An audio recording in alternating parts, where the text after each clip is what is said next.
Hello friends, मैं गौरव। और क्या आपने कभी सोचा है हमारे मोबाइल रिचार्ज प्लान्स कहने के लिए तो 1 महीने 2 महीने के होते हैं, लेकिन 30 या 60 डेज के नहीं मिलते बल्कि 28 और 56 डेज के मिलते हैं। ऐसा क्यों? वेल फ्रेंड्स, ये टेलीकॉम कंपनीज की एक स्ट्रैटेजी होती है जिससे वो आपसे 12 महीने में 13 बार रिचार्ज करवा लेते हैं 12 के जगह पर, यानी कि एक्स्ट्रा रिचार्ज आपको बिना मालूम पड़े। बट फ्रेंड्स, अब आती है खुशी की बात, ऐसा नहीं होगा अभी से, क्योंकि टेलीकॉम रेगुलेशन अथॉरिटी TRAI ने इस लूप होल को पकड़ लिया है और टेलीकॉम कंपनीज को फाइनल वार्निंग दे दी है। और अब इस न्यू ऑर्डर के तहत रिचार्ज प्लान्स में क्या फर्क आएगा? वेल, आज इस वीडियो में मैं आपको सारे अपडेट शेयर करूंगा और मैं आपको वो सारी चीजें भी बताऊंगा कि ये टेलीकॉम कंपनीज हमें आज से नहीं बल्कि काफी टाइम से सीक्रेटली लूटते आ रही है और आप उससे कैसे बच सकते हैं। सो सबसे पहले तो, और ये काफी इंटरेस्टिंग है, बहुत कम लोग ये जानते हैं कि जब हम कॉल पे बात करते हैं और वो सडनली नेटवर्क ड्रॉप होने की वजह से कॉल ड्रॉप हो जाता है,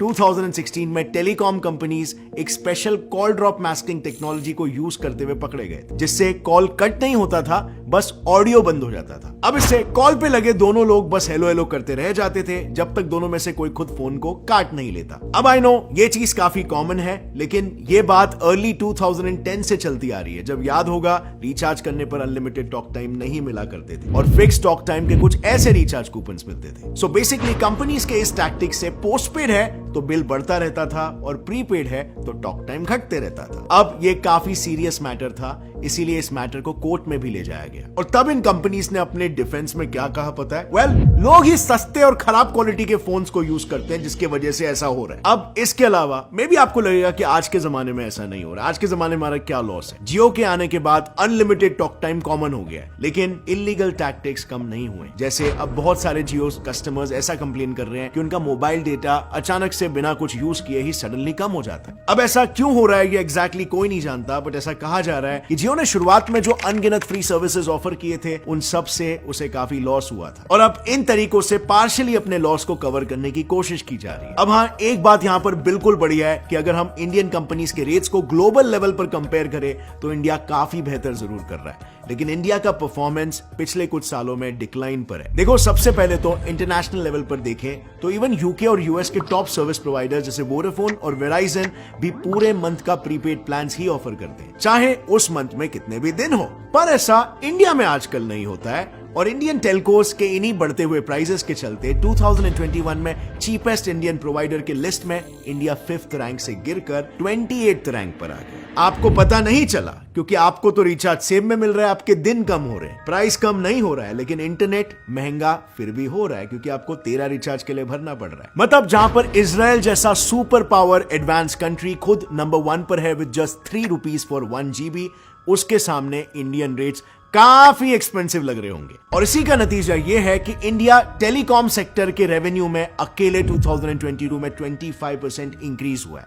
मतलब literally India is second highest in the world. यहां पर क्लियरली आप ये स्ट्रैटेजी देख सकते हो। पहले कंपनीज आए, चीप में इंटरनेट प्रोवाइड किया, लेकिन अब वो अपना रेवेन्यू बढ़ा रहे, which is not bad and not unethical, but you should be informed, right? And not to forget, ऐसे छोटे से स्लाइड ट्वीक्स जैसे कि 30 की जगह पे 28 डेज की वैलिडिटी करना इन कंपनीज के प्रॉफिट मार्जिन को और इंक्रीज करने में बहुत बड़ा रोल प्ले कर रहा है। सो बस यही सबको कर्व करने के लिए आज ट्राई ने काफी सारे ऑर्डर्स रिलीज किए, जिस वजह से माइंड यू ये तक हो सकता है कि आगे चल के व्हाट्सएप कॉल्स तक चार्जेबल हो जाए। देखो, बात ये है ना, ट्राई को रिचार्ज प्लान से काफी सारे कंप्लेंट्स रिसीव हुए और सारे टेलीकॉम कंपनीज ने अपने डिफेंस में कई सारे रीजंस दिए। सबसे पहले तो उनका कहना यह है कि लोग आजकल नॉर्मल कॉलिंग कम और WhatsApp calling, texting, zoom video calls etcetera ज्यादा यूज कर रहे हैं, सो इससे उनके प्रॉफिट्स कम हो रहे हैं और बस इसी चीज के कॉम्पेंसेशन के लिए वो लोग कस्टमर से ज्यादा चार्ज कर रहे हैं। इसके अलावा उन्होंने 28 डेज के प्लान होने का ये रीजन दिया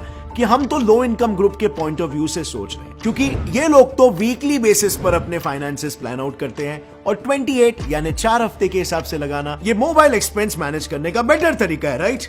नहीं, कोई सेंस नहीं बन रहा। और इसीलिए ट्राई ने भी जनवरी में टेलीकॉम कंपनीज को जल्द से जल्द नए रिचार्ज प्लान्स लॉन्च करने का ऑर्डर दे दिया है, जिसके मुताबिक कंपनीज को ट्राई ने 2 ऑप्शंस दिए। या तो वो एक 30 डेज वाउचर प्लान बनाए, जिसका मतलब ये है कि अगर 1 जनवरी को रिचार्ज हुआ तो 30 जनवरी को ही खत्म होगा, और अगर रिचार्ज 1 फरवरी को हुआ तो वो भी 30 डेज यानी कि 2 मार्च को ही खत्म होगा।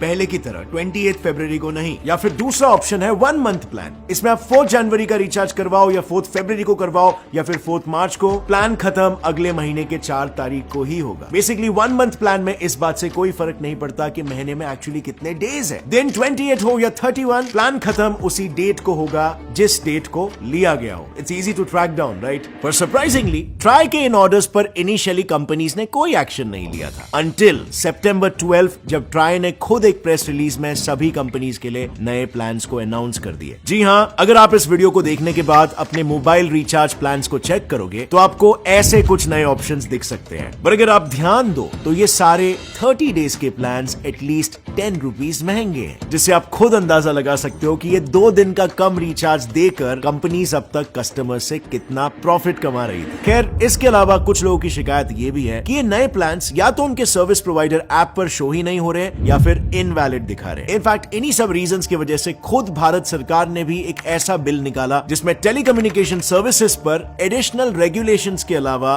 एक्स्ट्रा चार्जेस भी लगने वाले हैं। ऐसे में अगर हर वो ऐप जहां वॉइस कॉल्स या वीडियो कॉल्स हो सकते हैं जैसे व्हाट्सएप, स्काइप, जूम या टेलीग्राम, उनको भी टेलीकम्युनिकेशन सर्विसेज माना जाए तो उन पर भी आने वाले समय में चार्जेस लगना तय है। और जैसे कि मैंने पहले कहा था, कुछ सालों पहले इंडियन टेलीकम्युनिकेशन मार्केट में काफी तगड़ा कंपटीशन हुआ करता था। इंडिया में इतने सारे सर्विस प्रोवाइडर्स मौजूद थे। अब इतने प्लेयर्स के होने की वजह से 21st सेंचुरी की शुरुआत में इंडियन टेलीकॉम मार्केट इतना कॉम्पिटिटिव बन गया था कि कंपनी सब्सक्राइबर्स जमाने की वॉर पे थी और इस चक्कर में वो डेट में डूबती चली गई। जिसका एक बड़ा एग्जांपल है इकोस्टेल। ये कंपनी यूपी, हरियाणा और बिहार में एक प्रोमिनेंट सर्विस प्रोवाइडर थी, लेकिन साल 2013 आते आते कंपनी पर 796 करोड़ का कर्जा हो गया, जिसे रीपे करने की वो काबिल नहीं बन पाई और इसीलिए इकोस्टेल के ओनर्स ने 350 करोड़ में कंपनी को आइडिया को बेच दिया। ऐसे ही टेलस्ट्रा इंडिया में 1990 में ऑपरेशनल था, मगर साल 2000 में वो भी लॉसेस की वजह से खुद को एक्सियाटा स्पाइस कम्युनिकेशन को बेचकर क्लोज हो गया। इवेंचुअली एक्सियाटा को भी आइडिया ने ओवरटेक कर लिया और आइडिया इंडिया में ह्यूज प्लेयर बन गया। साल 99 में शुरू हुई कंपनी हच भी इंडिया में एक ह्यूज मार्केट शेयर एक्वायर कर चुकी थी।